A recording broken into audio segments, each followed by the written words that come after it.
Hey, everybody, welcome back to the One's Ready podcast. You're in the team room. You've got Aaron and I, and we wanted to talk to you about a few things that really we have kind of lived the entire time within Special Operations. And Special Operations Command has what they call SOF Truths or Special Operations Force Truths. And it's kind of the mantra that all of us try and live by and aspire to be.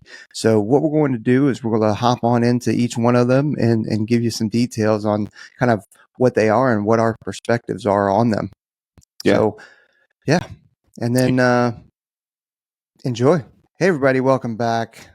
We've already hit Soft Truth 1, humans are more important than the hardware. We've hit Soft Truth 2, quality is better than quantity. And now on to Soft Truth 3, which is special operations cannot be mass produced. Now, you could, using that, Aaron, you could easily go down the kind of, all right, well, let's talk about selection and stuff like that again because of the mass production. But that's a fraction of what this is actually getting after. I think we could probably talk about more. It is more focused on kind of the training aspect of it. What do you think? It is, yeah. So Truth 3, and this is directly go to SOCOM.mil. You can Google the soft truths. And remember, these are applied for all parts of your life, man. Like, this is not just for soft guys. We're telling you how it is that we work and how it is that we, what it is that we value so that you can find a counterpoint in it and hopefully put it in your toolbox. So special operations forces cannot be mass produced. It takes years to train operational units to the level of proficiency needed to accomplish difficult and specialized soft missions. Intense training, both in soft schools and units, is required to integrate competent individuals into fully capable units. This process cannot be hastened without degrading the ultimate capability. To me, this just screams risk aversion, right? We talk about it all the time. When people DM us and they talk about the pipeline, I say this to almost everybody that asks me. They're like, oh, what was your scariest part of the pipeline? I'm like, the pipeline? The scariest part of my life was when I got to a unit and we started doing stuff for real. Like, the closest that I ever felt that I was like to dying was in Norway. I thought I was going to freeze to death. Like, no kidding. Like, we were, dude, it was negative 40. It was so cold that in our tents, it froze our radios and our tough books solid. Like, they were bricks of ice. That's how cold it was. And we were out working the night before. Shout out to my boy Smalls, Biggie Smalls and I. We thought we were going to die out in the wilderness. It was just the two of us, and that was like colder than I've ever been, constantly fighting off frostbite, constantly fighting off hypothermia. But you have to train to that level. You cannot mass produce soft forces for this reason, right? If you look at these huge training centers, if you look at 29 Palms, if you look at the NTC, if you look at all of these other places where these huge units go and they go to train, right? You can't offer every single individual out there the opportunity to push themselves to their absolute limit because it would be chaos, right? But in soft units where we have specially trained, well-equipped, well-led people, you're supposed to take that to its absolute edge, to the bleeding edge of stuff. I don't know how many times I've gotten ready to go, when you do a jump spin up, it was one of these times that I really think about it. The team is starting to get really good. The team is starting to click. And you look at everybody, you're like, all right, boys, no GPSs on this one. We're going straight up. You're going off your Halo board and you're going off a radio. And that's how we're getting to this unmarked DZ. Or, hey, now it's time to do this at night. Of course, you're going to be a little bit worried. You're going to be like, okay, like, hey, the risk is going up here. Or, the first time that you go into a shoot house and things are live fire, the first time that you and 10 of your closest friends are clacking off real rounds in a room next to each other and you're right next to somebody shooting, or they're like, you can feel their muzzle blast by you as they shoot their target. That's a different feeling, boys and girls. Like, that feels different. That very first time, I still remember that very first time. That was that pucker, and I was a young senior airman doing that. That was, boy. And now listen, the training it's well organized, right? It's specifically and I valued live fire shoot house like that. For whatever reason, it's got this weird stigma. Like, live fire shoot house is kind of in our realm. Everybody like freaks out and they're like, oh, whatever. Man, you start off with just one man doing it, and you have somebody literally holding your kit, and they walk through, and then you engage your targets, and then there's two. and you still have one-on-one safety in those early rounds. You have somebody that's here, and you and your friend prosecute a room, and typically what you're seeing is very bland, right? Like simple targets. It's easy to see, but then you start getting into it, and by the end of that spin up and by the end of those events, there's no more one-on-one safety. Now it's the team, and now it's more complex problems that you're seeing in front of you. And now you're forced to make decisions on the go with high consequences. If you shoot your buddy, man, it happens. It happens, unfortunately. We just had a death. The IRS special agent shot their friend and killed him in a live fire training episode. And that's a training problem, right? That's why the masses do not do the type of training that SOF does. When we do training, you cannot mass produce SOF forces. They have to be very dialed in processes, and it takes years to train operational units to the level of proficiency. And that's important. It's not currency. It's proficiency. Just jumping one time in 180 days, that keeps you current.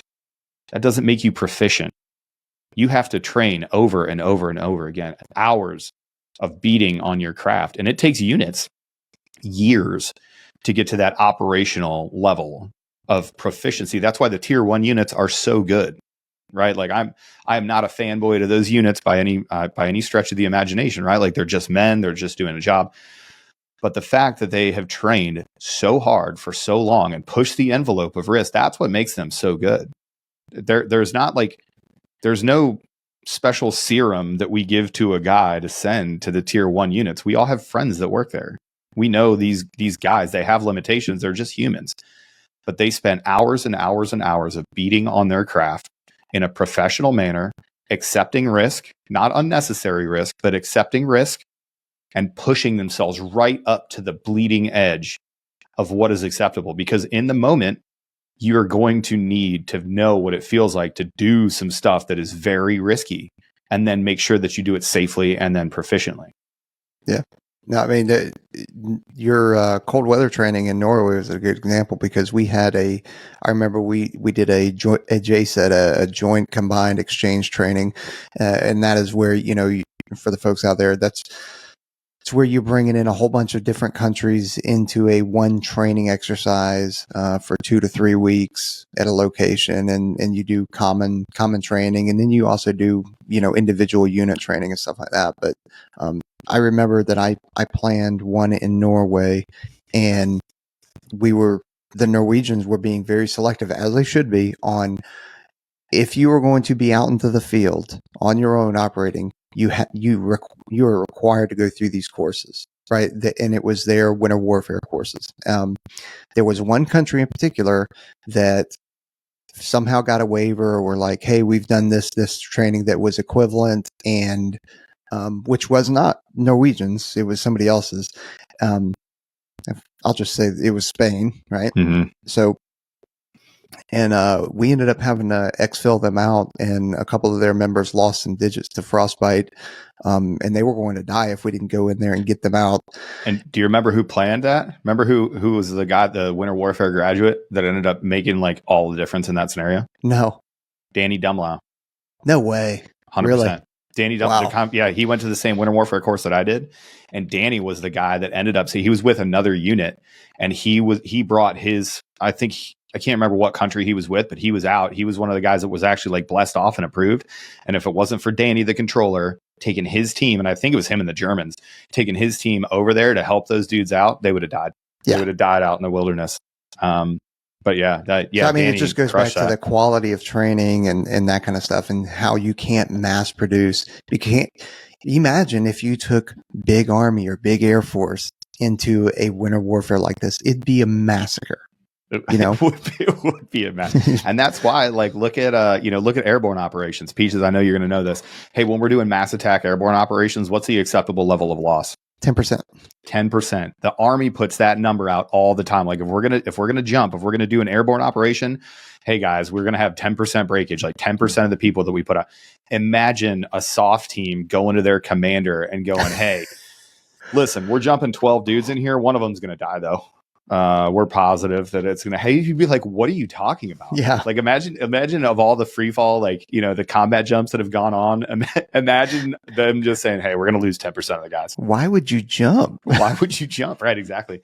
But in the larger forces, like those larger forces, when you build them out, this is why you cannot mass produce soft personnel. You can't. It takes years to train these guys. And, we're building, if you can see the building blocks of these episodes, and hopefully you've been listening to Soft Truth 1 and Soft Truth 2, but we're focusing on humans first, and then quality is better than quantity, right? Having those small teams of well-trained, well-led individuals, and it leads in to Soft Truth number 3.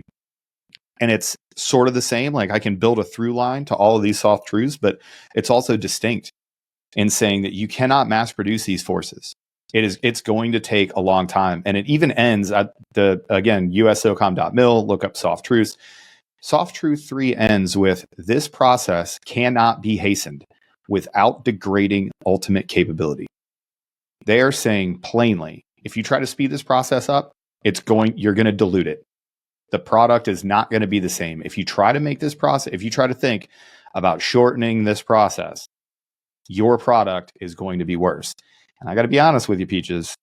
There's a letter out there about shortening the process in the Air Force by removing a school. It's tough. And I mean, I'm saying it tongue in cheek, but I'm not. You know what I mean? Like, that's why people have very strong feelings in our community and other communities. When you start seeing people try to be like, okay, how can it's okay to make things more efficient, right? It's okay to take out unnecessary delays. It's okay to manage your pipeline in such a way that you can get through it as efficiently as possible. However, I'm not saying speed it up. The time, it may be kind of a hard thing to conceptualize, right? If I say I want to make things more efficient, yes, I'm talking about making the time shorter. I am not talking about removing capabilities. I'm not talking about making an individual school shorter or different. A good example of this, when we were at when I was at the schoolhouse, the pararescue schoolhouse, the water ops portion used to be like 24 days long, like 24 training days, right? I got in there, I went on my first trip, and we weren't working on the weekends. And I was like, why aren't we working on the weekends, fellas? And they were like, oh yeah, it's a guard base and you can't get anybody in there. I walked over to the tower, I called to the tower. I was like, hey, can we jump here on the weekends? And they were like, oh yeah, totally. It's just daytime operations. You have to just let us know. You just can't jump nights. I lost my mind. Eric was a crow. I won't say his last name because he's still in and working. But Eric, my crow, who was my DO, he and I lost our mind at a bar. And on a bar napkin, we wrote down, we're like, listen, if we get here on a Friday, we knock day jumps out Saturday, Sunday, we're ready to go into night jumps and like equipment jumps Monday, Tuesday, Wednesday, Thursday. We immediately cut 10 days off that trip, but we actually were able to add 2 jumps to it. So we made things more efficient, but we did not take away capability and we didn't degrade the time, because you can't hurry the process. The process still has to be the process. And when you start taking things out of that process, you're going to degrade your overall product. Yep. So I love that they just ended, just as blunt as possible. This process cannot be hastened without degrading ultimate capability. That's a great way to wrap up Soft Truth 3. Nope, exactly. So appreciate the deep dive on that, Aaron. And everybody else out there, please like, subscribe, leave a review. Hopefully you're enjoying these, because we're about to break down 2 more.